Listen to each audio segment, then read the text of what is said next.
Forward to the point, I am Ankit Tyagi. Let's start first with the overall picture, the bigger picture as far as the coronavirus is concerned in the country. The march of the coronavirus continues and it has only gained some speed. 46,711 cases of coronavirus.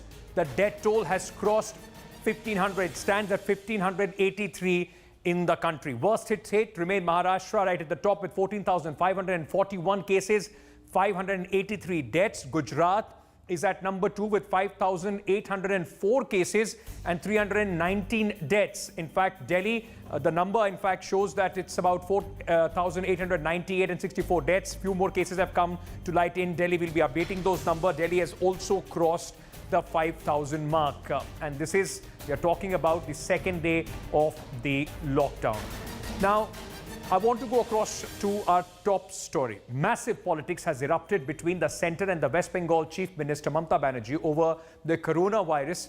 This after the interministerial central team was in Kolkata almost a fortnight and has highlighted several discrepancies as far as the West Bengal government's data and management of the coronavirus is concerned. Latest flashpoint in centre versus Mamata COVID war. The bad blood escalated after the central team on a fact-finding mission to Bengal pointed out alleged fudging of cases and death figures by the state government. While Mamata government claims all is under control, the central team said that Bengal has a mortality rate of 12.8%, highest in India. BJP soon trained all its guns at Mamata Banerjee, accusing her of lying. Mamata Banerjee झूठ बोलती है, उसका पूरा प्रशासन झूठ बोलता है, chief secretary झूठ बोलता है। चीफ सेक्रेटरी के ऊपर ये तथ्य छिपाने के लिए उसको अगेंस्ट में मामला करना होगा हम लोग को। पश्चिम बंगाल में जो शासन तंत्र चल रहा है और जहां कोविड-19 का पूरा सिस्टम फेलियर हो चुका है, इस सिस्टम को के लिए आज उसको स्वीकार करना बाध्य हो गया। यहाँ की मृत्यु दर सबसे ज़्यादा है, दुनिया में सबसे ज़्यादा। देश में 4-4.5% है, दुनिया में 6 से 7% है, यहाँ 13 से 14% है मृत्यु दर। इसको छिपाया जा रहा है। The ruling TMC strongly refuted the claim, accusing the centre of spreading misinformation. Mamata Banerjee government claimed that the central team is trying to snoop on the state machinery and is trying to defame it. They are not even giving us the amount we need and the amount we deserve. That also is not being released by them. So why should we hide? There is no question of hiding anything. Everything is being disclosed. Every inch is being disclosed before the common public. The state of West Bengal has over 1,300 COVID cases. At a time when the world is fighting the battle of COVID-19, West Bengal is fighting a battle unique to the state. Call it TMC versus BJP or the state versus centre or the central team versus the secretaries and the bureaucracy of the state.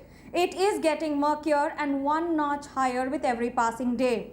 After all, it's the common man that is waiting to get the correct numbers and the data from the state or the centre. But the battle seems to continue and is here to stay too. In Kolkata, Manogya Loiwal for India Today. Now, what's worrying for West Bengal? I just want to very quickly show you some data, in fact, that we have. And this is going to give you a sense. May 1st, 33 deaths in West Bengal.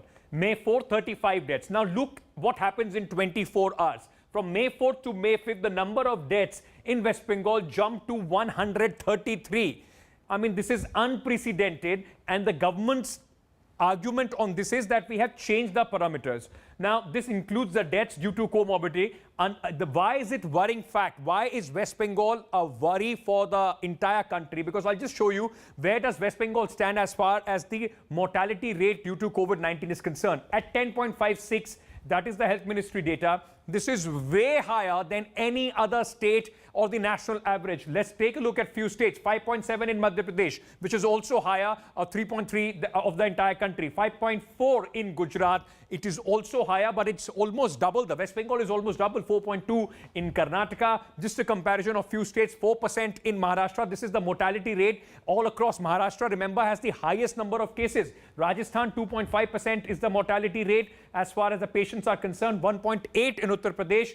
And if you look at Delhi, which is at number 3 in the highest number of cases, 1.3 in the state of Delhi. So the number of cases, the mortality rate is a worrying aspect of West Bengal, and that has been constant source of bickering, constant source of confusion as far as the state of West Bengal and the fight against COVID-19 is concerned.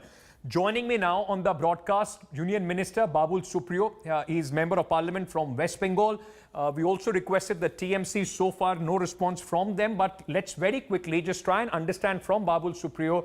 Babul Supriyo, I just wanted to understand from you a letter by the inter-ministerial group, which the representatives who went there, the bureaucrats. The letter, before it reaches the the Chief Secretary of West Bengal, it is leaked to the media. The West Bengal government now is saying that it has been leaked to the media to malign Mamata Banerjee government.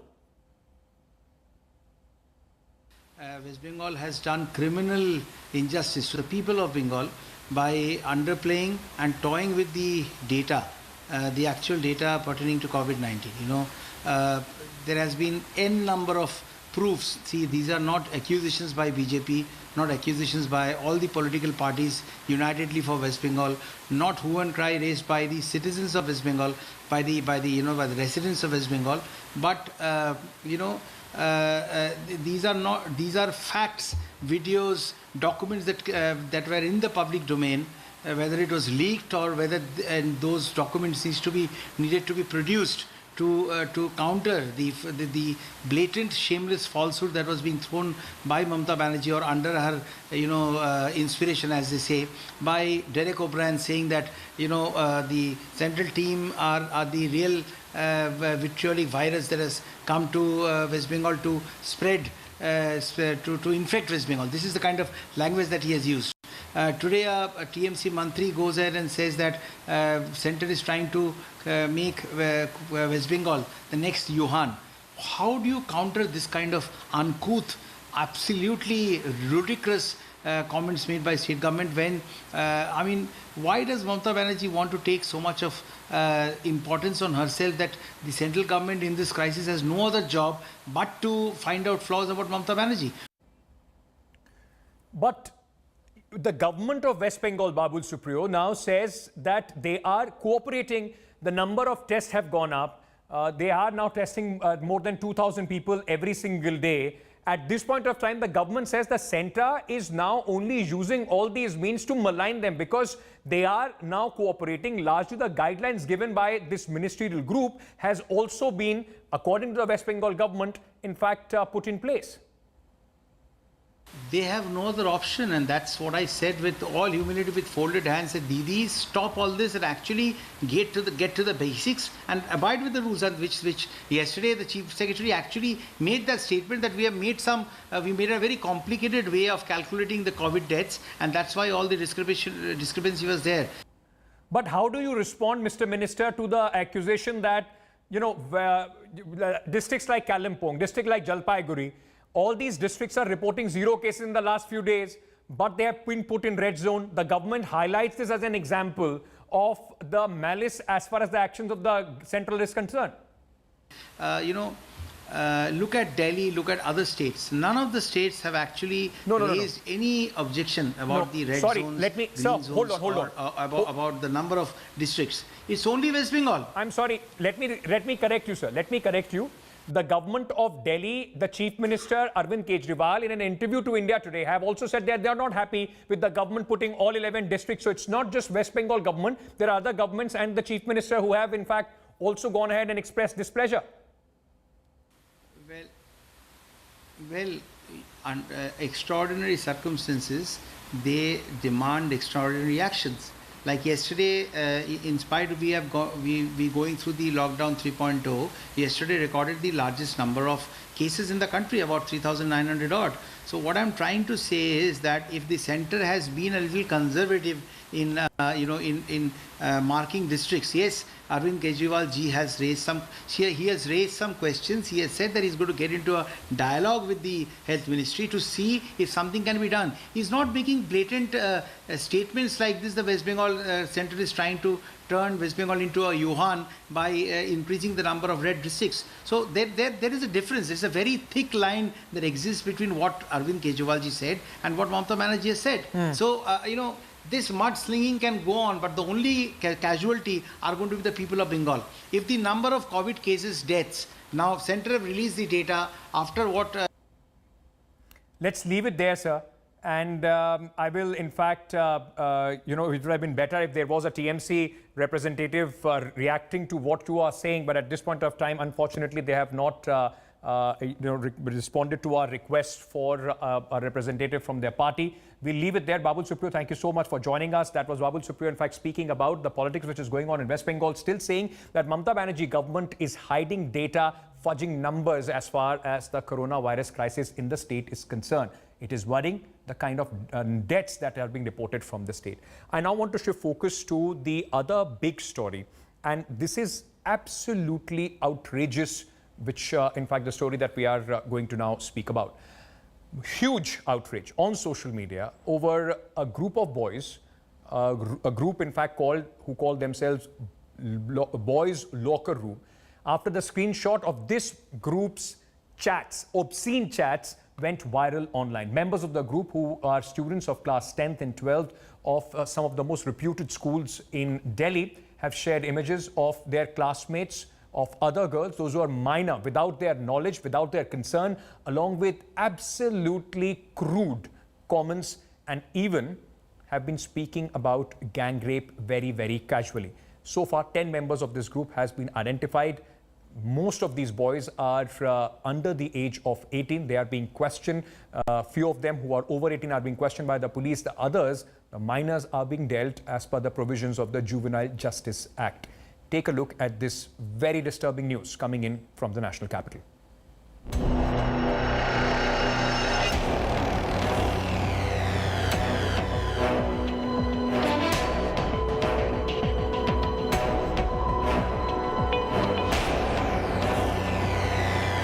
Imagine waking up to a slew of social media posts to see underage girls being sexually harassed, bullied, and threatened with gang rape on social media. This actually happened. Boys Locker Room, an Instagram group believed to be started by a group of South Delhi teenagers with around 100 members, was found to contain conversations around sexual assault, mostly against their classmates, in a terrifyingly normal way. The Boys Locker Room scandal surfaced last weekend. Many social media users and teenage girls started posting screenshots of frightful conversations on Instagram and Twitter. One girl, who wishes to remain anonymous, has posted screenshots sent to her by one of the members. A 15-year-old boy from a prominent school in South Delhi has now been held by the Delhi Police Cyber Cell. This arrest has come in connection with making the Instagram chat group. The police say around 22 students have also been identified. They will soon be called for questioning. Some of them are college-going. The police are now registering a case under allegations of publishing or transmitting material containing sexually explicit acts in electronic form, word, gesture, or act intended to insult the modesty of a woman, forgery for purposes of harming reputation, amongst many others under the provisions of the law.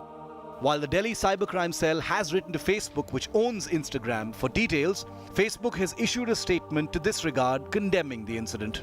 The contents of the Instagram group are too crude, too vulgar to be reproduced, and India Today has decided to keep back that information. ये बहुत ही डराने और चौंका देने वाला है। दिल्ली महिला आयोग ने इंस्टाग्राम और दिल्ली पुलिस दोनों को नोटिस इशू किया है, क्योंकि हम ये चाहते हैं कि ये लड़के तुरंत अरेस्ट होने चाहिए और इनके खिलाफ कड़ी से कड़ी कार्यवाही होनी चाहिए। The Delhi Women's Commission has now asked for a thorough probe into the matter.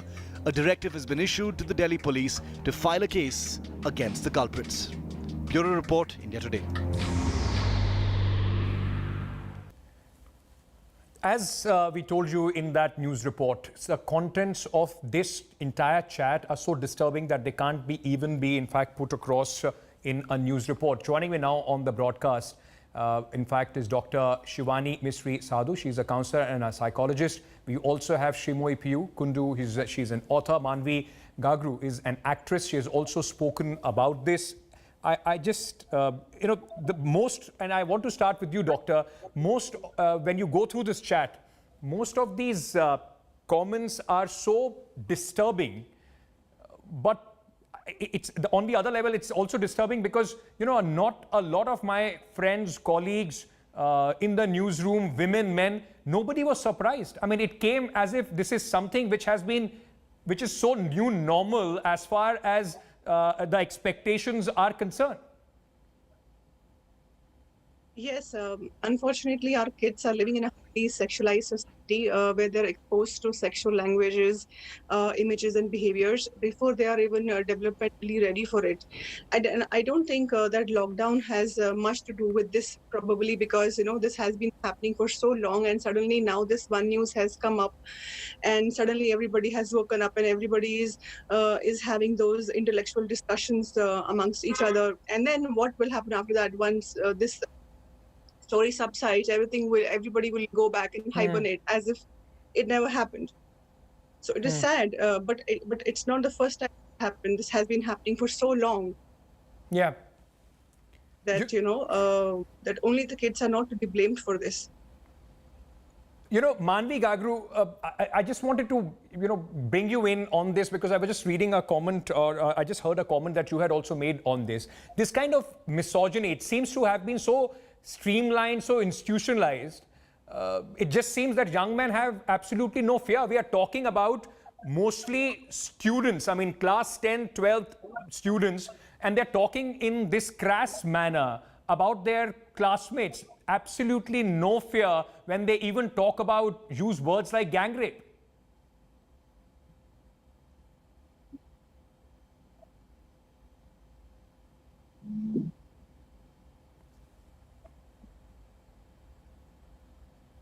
Ms. Gagru, can you hear me? Media handles, which is feeding them with so much of information that they don't know what to do. It is not only about sex education; it is about media education. Just, ma'am, just hold on. I in fact wanted to go to Manvi Gagru on that. Manvi, if you can hear me, am I audible? Yes, you are. I just wanted, because I was going through a comment that you have also made on this. Why are casual rape jokes, sexist comments, objectifying women? How is this become so acceptable? Do you also think there is some role that possibly the pop culture, the kind of rap music that we see these days, it has made it, portrayal of women in the movies, etc. It has made it the new normal. I mean, it all goes, this is just boys' talk going on. Yeah, so obviously, I don't think it's any one factor. It has to be a lot of factors, and they're all together they're interplaying, and that's what that's how the boys are getting influenced. So there's parenting, there's bad parenting, there are bad social influences, there are and then you have, in addition to these, you have pop culture references, you have your media, mainstream media, which reflects, glorifies objectification of women, which normalizes violence against women, which does not talk about consent for a woman. And if you see, it's always been like that. Like in mainstream media, it's always the girl is pursued, and ladki ki naam hi haan hai, ladki hasi to phasi, ladki paraya dhan. I mean, these are all dialogues, but at the end of the day, they reflect on the society's how the society looks at women, and these are the things that people grow up with. These are the things, the influences that they have, young boys have, and like you said, that there is complete absence of fear. They know that they can get away with it. That they know. Because what is disturbing is that they're really young. They're 15 to 17, 18-year-olds, and they're talking to girls who are really young, who are their friends or who are in their circle, and of course the content of these chats. That's what's most disturbing, Ankit. And, absolutely. I mean, and it's scary that because that they're so blatant about this because they know that there's no fear. No, they're of, so blatant that what we've got to know that they made after this entire scandal broke out, after they were outed, after people started speaking about it, they made another group. And that group specifically to threaten those who were in fact trying, the people, those who those who had in fact had the courage, the women, the young boys and young girls, those who had the courage to come out and call out these people, they made another group to threaten them. And Shimoy, I just want to understand from you whether openly or discreetly, more than fear, it's about shame. Possibly they think it's normal to talk about women like this. They think it's normal to talk about women's body parts in an obscene way. So the worry isn't that these guys are discussing it so openly, which should be, in fact, a matter of concern for the government, for all these social media platforms. But what is more worrisome is the mindset that you can just talk about women in any crass way as you choose to. Ankit, I completely agree with what you're saying, and I also agree with the other co-panelists. However, I would like to draw attention to the Indian family, because, you know, all day I've been hearing comments like, what kind of family do these boys belong to? Why don't their mothers teach them? Let's not place the Indian family on a you know, this kind of socio-religious pedestal. Most Indian families camouflage sexual abuse, verbal abuse, marital rape, right? We've seen mothers being disrespected in front of their children. I'm not going to make a gender parity between a boy and a girl. We've seen the father make fun of an overweight mother, calling her moti bhaise, you know, while she fries pakoras for his drunken friends. Look at our family WhatsApp groups. They are filled with sexist jokes. You know, pot-bellied, middle-aged uncles talking about their wives not giving them sex, sharing pornographic content, right? We even share, you know, rape videos. Yes. The little girl who got raped in Kashmir, her rape video went viral. So, you know, let's just not blame a particular school that, okay, this is South Delhi, they have a lot of money. I think the stem, you know, the rot kind of stems from the Indian family. Yes, yes. Which, you know, we are upwardly mobile. We are giving our children a tab because we don't have time to spend with them. So for all you know, the parents are both on Tinder, they are bored, they have nothing to talk to each other about. And, you know, the children, there's no supervision. Yes. Because parents think it's cool. You know, मेरा बेटा भी Minecraft खेल रहा है. मेरा बेटा भी Blackpink के गाने सुनता है. You know, it's also parents who are trying to fit into this herd mentality. Manvi, how do you reconcile with the arguments even at this point of time as we speak, which is going around that, you know, it was just harmless chit-chat between boys. As long as boys are only discussing it among themselves, what's the harm? This is the justification. I'm not kidding you. This is the justification that is going on social media. Yeah, no. So I've actually been inundated with the comments of people saying that there are similar groups that women run talking about guys, and, you know, why aren't you talking about that? Why aren't you writing an open letter about that? And the very fact that people that we're not willing to accept this as a fault of the society in general, that shows itself. And the fact that they think, like you said, that they think it's harmless as long as it's amongst us. But isn't that where it all begins? Yeah. Isn't that like even a person who actually commits a gang rape, a bunch of people who commit gang rape, do you think that it just, they wake up and they go out? No, they talk among themselves. Yeah. They decide. I remember when I was studying in Delhi, there was this one case of somebody who was some MLA or minister's son, and he and his friends had come from Gurgaon in their car and picked up a DO girl and raped her and thrown her body at the Ridge Road, somewhere on Ridge Road, and it was a huge scandal when I was in that Delhi, and we were scared. I was genuinely scared because it seemed that they did it out of boredom. That they were, those boys, in one of their interrogations, they admitted and confessed to have been bored. That they were so bored of going to the malls, watching films, and going to cafes that they thought, today let's go and rape somebody. So that just tells you how how they see women, how they see another life. They don't see them as people. They don't see them as humans. You and know, that's, it's and absolutely. like ma'am said, that I genuinely feel it begins at home. I don't think that they are your primary teachers. That's the first interaction a child has with the outside world. So everything you learn first, you learn at home with from your parents, your siblings, your family. Saying that then this your next is step the is your most school. disturbing And then thing your next that step is the possibly rest which of is going around socialization. right now is possibly underplaying it, because I'll tell you what was more disturbing, that when I was speaking to, and especially to my colleagues, my women colleagues here, they in their head it's acceptable that this is how you have been brought up, and boys are, in a way, this is how boys would be. But the fact remains that it just seems that we have learned absolutely no lessons from Nirbhaya to today.